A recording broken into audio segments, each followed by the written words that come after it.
All right, we have a question here from Raquel. Sorry, Raquel. Raquel asks, do you carry or keep two analog pieces on your desk, one being your time block planner and another for notes, or just your planner? So Raquel, my two always around, processed during every shutdown ritual every day capture tools is my time block planner, which has for every day space for notes and tasks that I can write down. And that's where my checkbox is that I have to check when I do my shutdown routine at the end of each day. So I know that's all going to be processed. The second tool I always have is my working memory.txt plain text file on my computer desktop. When I say on my computer desktop, I have multiple computers. They each have one. But my main computer I use on a normal workday would be my laptop, and I have it right there. So I always have my paper notebook. I can capture things on it, especially if I'm away from my computer. And then I have that working memory.txt, which collects a lot of information during the day, especially when I'm doing stuff on my computer and a lot of information pops up. Imagine, for example, you're in a Zoom meeting and there's some notes you have to think about and 6 tasks that come out of that meeting. I'm just typing that right into my working memory.txt right there on my computer. I can type much faster than I can write. I can put voluminous notes into there. Don't overthink it. Don't make it too pretty. Just boom, boom, boom. End of the day, when I do my shutdown routine, I look at the time block planner, what's in there, everything get put into my permanent systems. I look at working memory.txt.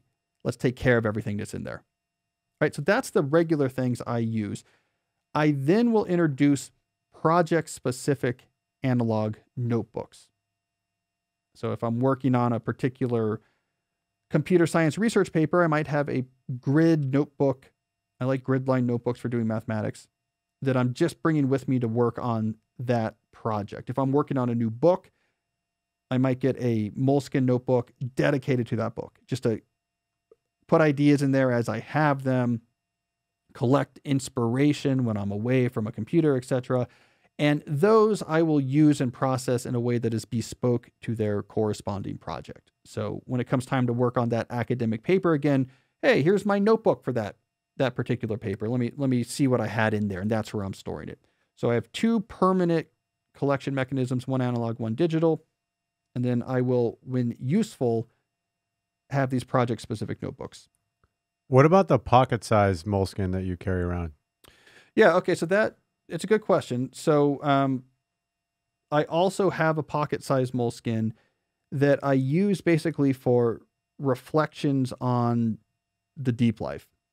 Now, I didn't have that terminology when I first started using this. I first started this method in 2004, and I used to post pictures on my newsletter of like growing stack of the old Moleskines. And so that's not, the reason why I didn't mention it here is that that's not work related, but Jesse, I'm glad you brought it up because it's important.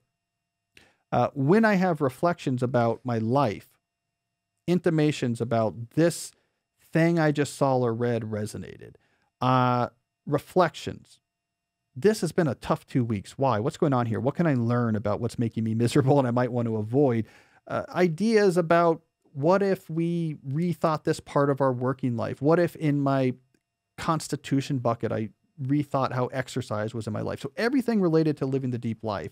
When I have ideas, inspirations, and reflections, I carry with me also in my bag an old school pocket-sized Moleskine.